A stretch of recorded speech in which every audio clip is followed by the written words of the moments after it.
Welcome back to M for Alpha. For today's video, we're going to be talking about project finance term sheets and what you'll typically see and why each of the items matter on a term sheet and how to think about them. Let's get into it. So we're just going to go line by line on this term sheet, and I have the rest blocked off just so we're core on our focus here. And we're going to start with the borrower or your entity. That's really important. Usually it's a newly formed entity that we're going to be using here. And typically, at least in American transactions, it's going to be non-taxable bankruptcy remote SPV. The next thing on the list is who are your sponsors or sponsor. This is pretty important. Everything in project finance is relationship driven, and you want to understand who's standing behind the project and who owns it ultimately. And that's important during your construction phase, but also during your operation phase. Construction phase, you want to ensure you have sufficient capital in hand and reserve for the project to ensure it gets fully funded. In the operation phase, you want to make sure you have a prudent sponsor who has skin in the game and is going to make sure that the project is going and operating as underwritten, and as well as they have enough equity in the game that they care about the project through the life of your financing. The next item is, what are you actually financing? And this is all often called the facilities. So usually it's going to be senior secured. That's your primary vehicle in project finance. It's rare that they're not senior secured. And essentially what that means is you're the primary and first in the waterfall, and you're not subordinated to any debt. And typically what you'll see in project finance vehicles is these are construction term loans. So it has a construction period and it turns into a term loan where there's a notional amortization where it fully amortizes. So most facilities in project finance are what's called Mini-Perm. So they're a 5 to 7 year term, but they're underwritten so they fully amortize either within the contract or within the useful life or within a concession agreement. So those are the important items on the term loan or construction term loan. And then often the same financing parties will go in and sign up for what's called an LC facility. And LCs are used for a couple things. There's project LCs. If you have a requirement, either your EPC contractor or your PPA requires an LC, you can use your LC facility to post those LCs, and that's much more capital efficient, or to facilitate your DSRA facility. So instead of posting, anywhere from 3 to 18 months of debt service, you can put this up in an LC, and it's much more capital efficient because you're just paying the margin on the LC facility instead of putting cash and reserving that aside. Next, we have our debt sizing criteria. And sometimes you'll have an actual debt size if the debt sizing criteria isn't as prescriptive. But if we're talking about Project Finance 101 and we're using the renewables asset, for example, here, you're going to have really specific sizing criteria. And that sizing criteria is typically in two prongs. You're going to have your operation prong or your cash flow sizing, which for here, it's a 130 on a P50 production and 10 on a P90. It's the lower of those two prongs. And often in renewables, you could see a P90 contracted only sweep here as well. And that's for your cash flow sizing. And then you're going to have 75% or some percentage of project costs. So that's how much you can lend against the project during the construction phase. And you're going to look at those two prongs and go and take the lower of those two. And that's going to be your debt sizing. And that criteria is a operative constraint through many things. So if you go in and sell an asset or go and add a contract or something like that, often there will be parameters where you can do that, but you need to be within the debt sizing criteria. So very often you'll refer back to debt sizing criteria within project finance term sheets. The next item we have is a commitment. So oftentimes in project finance, there'll be underwriting commitment and then a final hold. So to de-risk your financing execution, oftentimes you will have what's called your lead CLAs or your underwriting banks who go in and make sure that your debt is actually raised. So let's say you do a $1 billion transaction, you're going to go get 4 banks to do $250 million, and they're going to get paid for putting up that upfront capital. They'll only get a specific payment based on the portion that they're underwriting. And then there's the hold. So that's what they actually fund on the day of financial close. It's important to know that there's a big syndication element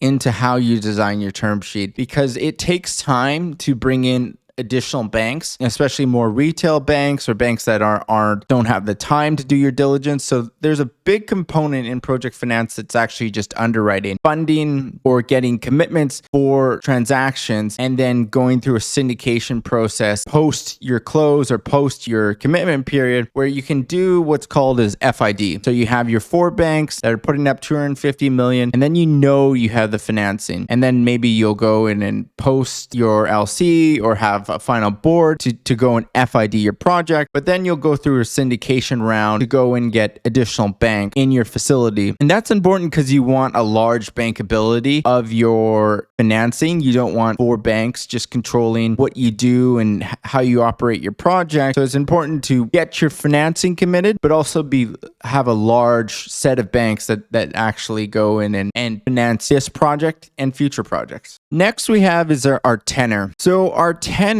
is when the loan actually matures. So once your tenor is reached, you need to refinance your facility. And oftentimes that can be with the same set of banks, but there's an opportunity for banks to recommit to your financing, and either they'll need an extension fee or they'll need new upfront fees to go in and recommit to your tenor, or you have the opportunity to take it out in the bond market. Now, typically there's not prepayment penalties in project financing, but this tenor is important for banks to ensure they have the proper costs of capital, because it is debt that could potentially be outstanding for that time. So the longer your tenor is, the pricier your loan is going to be. And typically banks in the United States will only commit 5 to 7 years, and there'll be a premium for the 7 years. Post global financial crisis, 10-year loan and the longer loans went away. That's primarily due to reserve standards and how much capital need to put aside in order to commit to this financing. And that goes and has an impact on banks' profitability. So your tenor is really important. And if you do have long-term financing in hand as a project sponsor or developer, you may want to consider even shorter tenors, like a 18-month to 3-year facility, but 5 years is the standard. And within tenor, there's something called availability. So when you're in your construction period of your loan, you're able to draw sometimes up to 3 times a month. And those draws are predicated on meeting your IE certificates and making sure the project's on schedule, on budget. There's no technical issues that are arising or anything like that. So there's going to be certificates you need to go in and have in hand, and have your independent engineer have in hand, but you're able to draw on this loan for a set number of years. And that's what your availability goes and dictates. So you have 3 years basically to go in and build your project and deploy the capital from the loan. And once you've completed the project, or right before it, you'll usually draw on the residual portion of the loan if you haven't already done so, and then go through something called term conversion. And that, once you term convert, your availability period ceases. So you have up to 3 years to go in and term convert and start repaying the loan. Our next piece is use of proceeds. So what can you go in and use this facility for? There's a couple things. Obviously, CapEx. This is a construction facility. That's really important. You can pay for your project. Interest during construction. So interest is capitalized in many project financing facilities, which is helpful just being able to fund your project while pre-cash flow. Your transaction fees, that include lawyer fees, upfront fees, underwriting fees, your independent engineers, those are all applicable costs. And you can also fund your DSRA if you were to cash fund at COD. So next is interest. Interest is predominantly priced on SOFR, but it can also use a prime rate. It's either term SOFR or daily compounded. There's just different costs of those different base rates, but generally things are quoted in terms of a premium to SOFR, and project finance facilities range anywhere from like 100 bips over SOFR if you have a really solid project, pretty rare, to anywhere up to 300 to 350 bips on the very risky side. So Your interest goes in and encapsulates the risk of your facility and the tenor of your facility. So longer tenors are going to get priced up. Next we have is fees. So as we talked about earlier, if you're part of that lead set of banks or an underwriting bank, you're going to get paid an underwriting fee. Typically, this is anywhere from 12.5 bips to 75 bips in the United States. And that's a fee based on your commitment. So if you go commit the 250 million, you're going to get paid based on that. And you'll get paid, 0.5% on that. And then what you actually go and fund and your final allocation in the loan is going to be your upfront fee. So you'll get paid based on that final allocation. And if you're an underwriting bank, you'll get paid on how much you committed to the loan. Fees are highly negotiated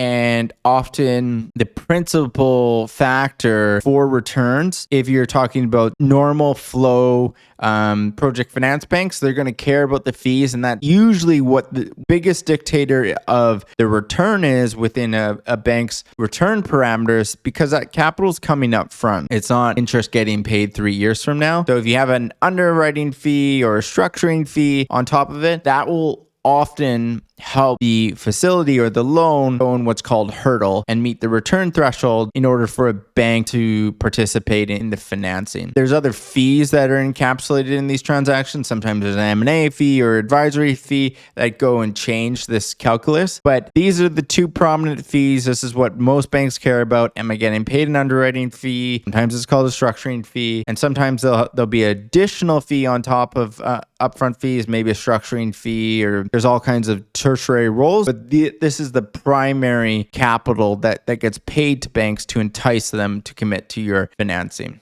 Next is our hold, and our hold is basically where are we syndicating down to, or where does the sponsor or developer have to help us to syndicate down to as a bank, we being the banks. This is really important when you're going through your credit committees. It's like, okay, yeah, I get it, we're putting up 250 million, but where are we actually getting down to? What kind of syndication strategy are we talking about here? I don't want 250 million of this. I'm probably a little bit more comfortable at 100 million of this facility.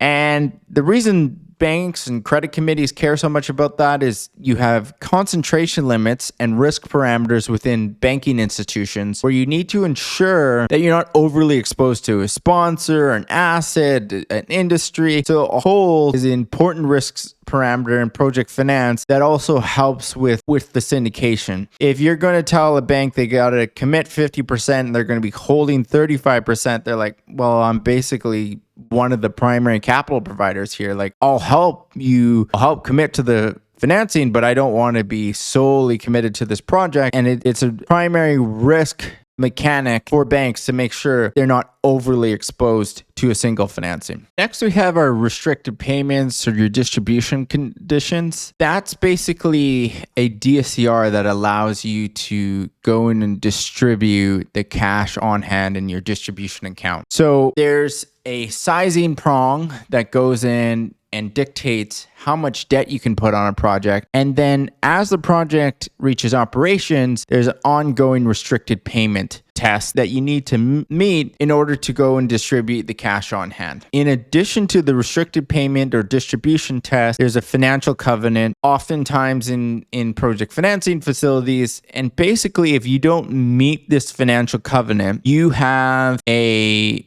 potential to default the project. And typically financial covenants are packaged with what's called equity cures. So there's typically an allowance of up to 4 equity cures and no more than 2 consecutive cures within a tenor of a loan. So let's say you have a 2-year operating period and you have 8 quarters, you could only cure in 4 of those quarters. All of those are negotiated, but kind of the standard. Next, we have hedging.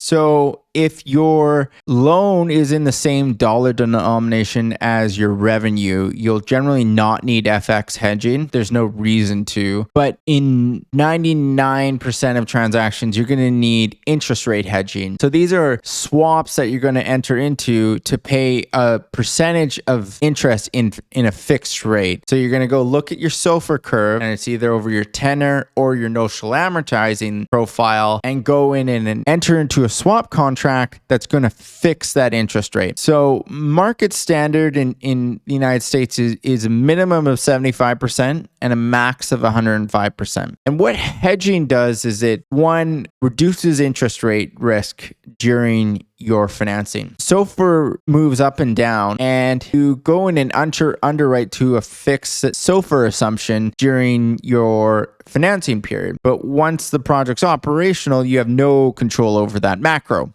There's an importance to hedge that risk during operations. But hedging has a second utility that's really important in project finance. Once you're past your debt tenor, you have refinancing risk. How are you going to go repay this existing loan now that the tenor's lapsed? So what hedging does, and hedging over your notional fully amortizing period, is it creates a make whole at maturity of your loan. So if interest rates have gone down, you're going to have more debt capacity, but there'll be an offsetting swap breakage that you'll need to pay. And vice versa. If your rates have gone up, you now have less debt capacity, because debt capacity is the present value of your cash flows. So your rate is your interest rate. So if that's gone up, your debt side has gone down. But to offset this, you're going to have swap proceeds. And this is the primary, in my opinion, hedging feature. Is you often have 15, 20-year notional profiles. So it's not necessarily the 3 to 5 years of your term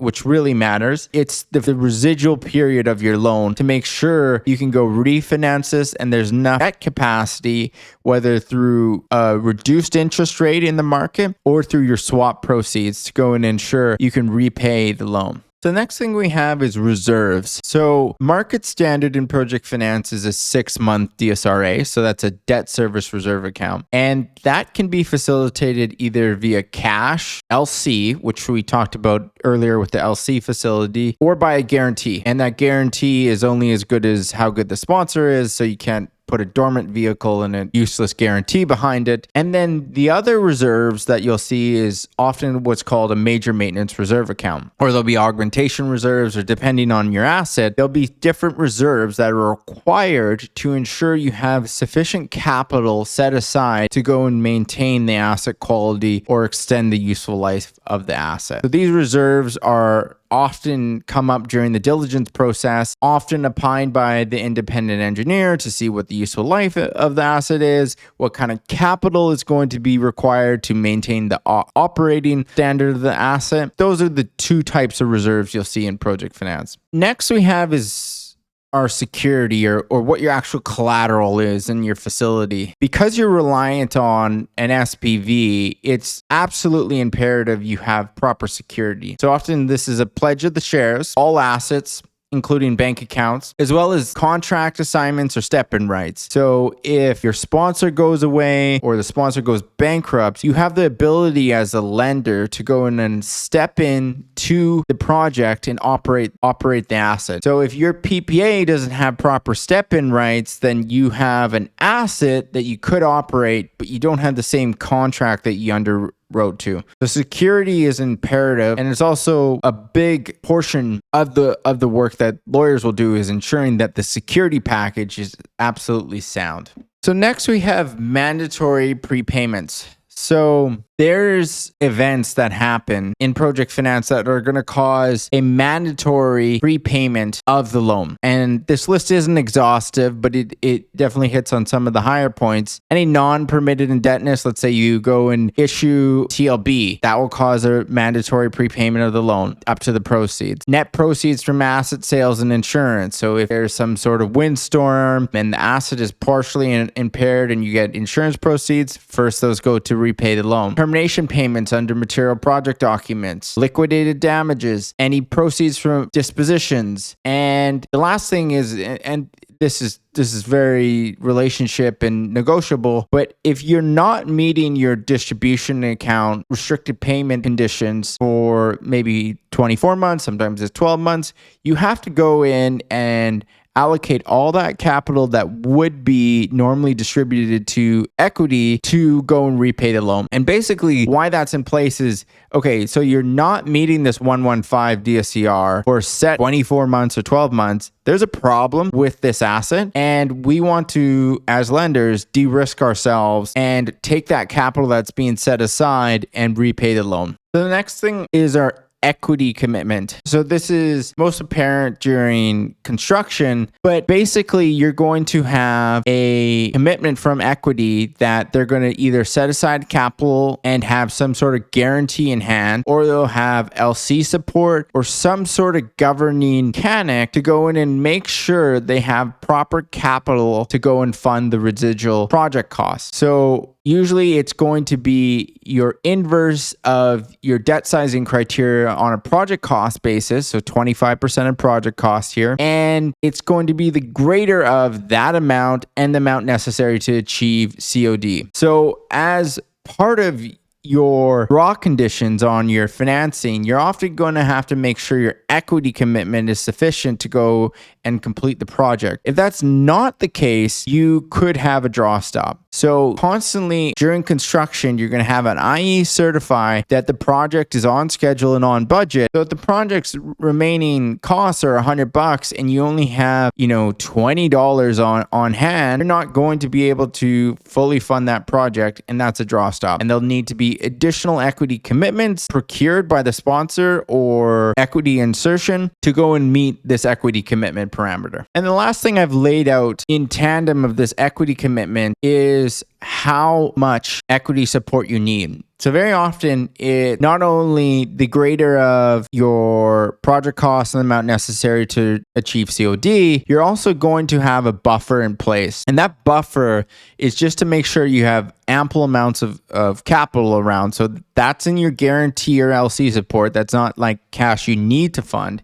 But lenders want to be comfortable that the project is going to be fully funded. And the other way that lenders get a little bit of buffer through construction is there's often contingency embedded in the project's budget. So within this equity support and the contingency, you have ample amounts of capital set aside to go ensure that there'll be enough equity in hand in tandem with debt to go and make sure the project's fully funded. So this term sheet is by no means exhaustive, but these are definitely the highlights of a term sheet you'll see from a commercial perspective. And these are things that you want to be able to speak to in whether it's interviews or understanding as a project finance professional of what each of these items mean, why they matter, and how they get negotiated. I hope you enjoyed the video today. Please like and subscribe.